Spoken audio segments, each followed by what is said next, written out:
Bonjour, je suis Monsieur Foelengloff René, concepteur, développeur informatique, ancien étudiant de la faculté de sciences économiques de l'Université d'Orléans, dans le Loiret, en France.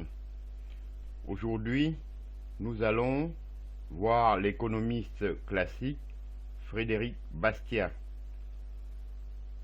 Journaliste, économiste puis homme politique français, Frédéric Bastiat, 1801-1850, est souvent considéré comme l'un des pionniers du libéralisme, qu'il qualifie de système fournissant l'harmonie des intérêts. Il est farouchement opposé au protectionnisme.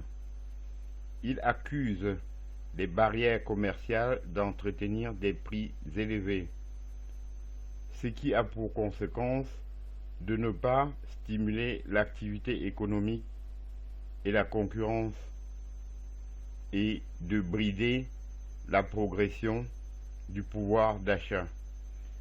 Il critique avec virulence toute intervention de l'État qu'il considère comme étant la grande fiction à travers laquelle tout le monde s'efforce de vivre aux dépens de tout le monde.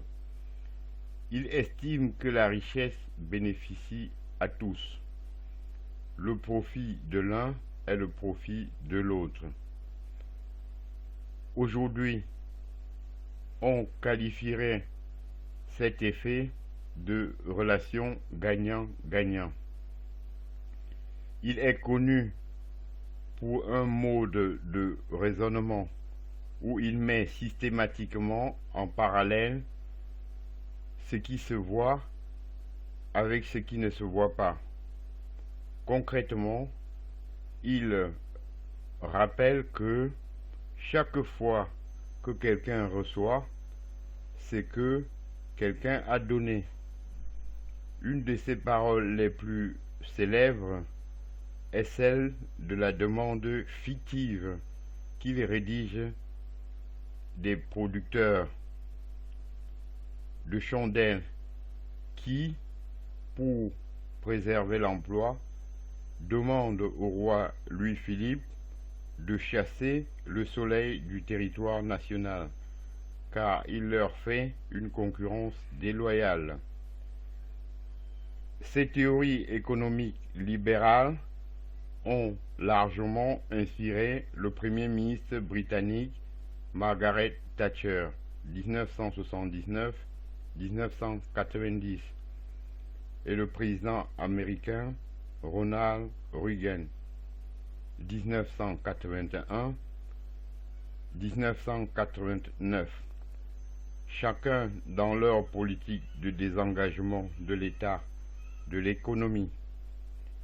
Son libéralisme s'accompagnait d'idées très progressistes pour l'époque. Il défendait le droit syndical, permettant un dialogue social plus équilibré, et il a combattu avec ardeur la peine de mort et l'esclavage. J'en ai terminé et je vous remercie.